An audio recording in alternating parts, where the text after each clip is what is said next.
Welcome to Science, Lesson 4. How do new plants grow?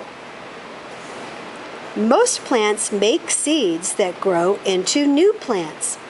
Sometimes a stem or root grows a new plant. Scattering seeds. When seeds are scattered, they are moved away from the plant. Then they have more room to grow. Seeds are scattered in many ways. Some seeds are spread from one plant to another by wind or water. Other seeds are carried to new places by animals that eat fruit with seeds. The seeds pass through the animal's body. Then they are dropped to the ground far from the plant. Some seeds are carried along when they stick to an animal's fur. And here's a picture that shows ways that seeds scatter.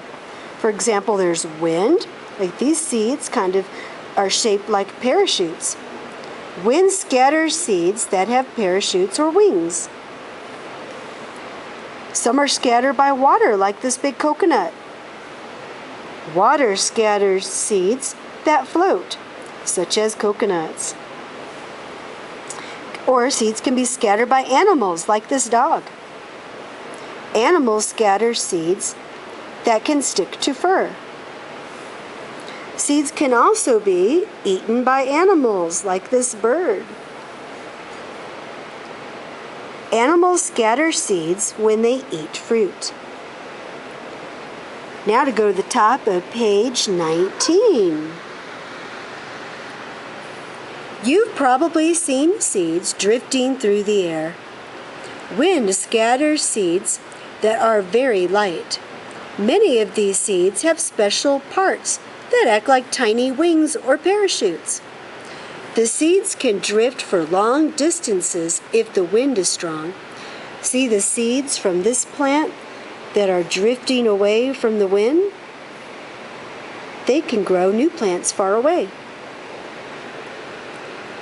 Special ways of releasing seeds. Some types of pine cones need to be heated in a forest fire, to release their seeds. The fire also removes other plants around the trees and clears space for the seeds to grow. And here's the caption for this flower. It says, each of these seeds has a tiny parachute. Wind can carry these seeds long distances where they can grow into new plants. And then here's the checkpoint question we'll talk about in class. What are 2 ways that animals scatter seeds? So you might want to think back to page 18 where we had these animals and how they scattered seeds. Pages 20 and 21 are up next. Germinating and growing. Seeds come in many different shapes, sizes, and colors, but they all have the same parts. Every seed has a tiny plant inside it that can grow into a new plant. Every seed also has a seed coat to protect the young plant inside the seed. And finally, every seed has either 1 seed leaf or 2 seed leaves to provide food for a sprouting new plant. Seeds need certain things to start to grow or germinate. They need the right temperature, the right amount of water and air. When conditions are right, a seed begins to sprout and a root grows from it. The seed then breaks open and a young plant or seedling begins to grow. The seedling uses food stored in the seed to grow. As it grows, the seedling's stems rises out of the soil and grows leaves. The seedling's leaves use sunlight to make sugar for food.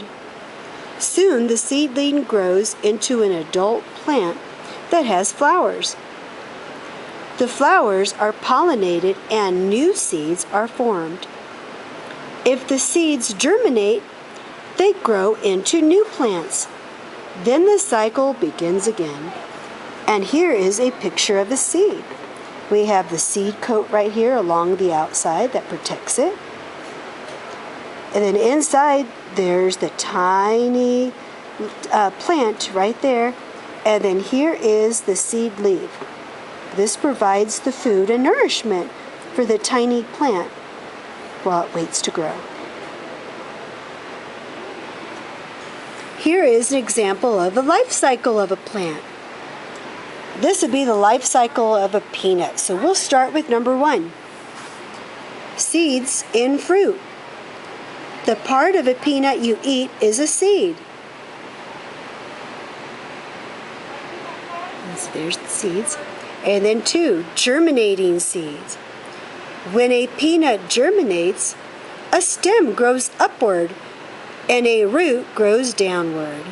So you can see here's the root growing downward and the leaves growing up. 3, seedling.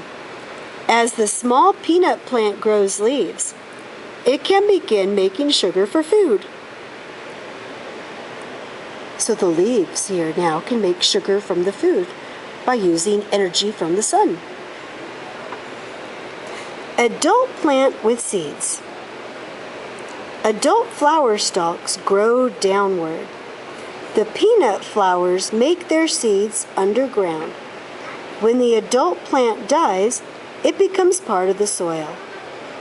So here's some checkpoint questions we'll be talking about in class. What are parts of a seed? A spot to help you is to look over here and see the parts of the seeds we read about. Checkpoint question 2. Describe the life cycle of a plant starting with the seed being planted. So this is up here is an example of the life cycle. The seeds and the fruit, the germinating seed, the seedling, and then we've got the adult plant with seeds. Next time we read will be Lesson 5. How are plants from the past like today's plants? See you then.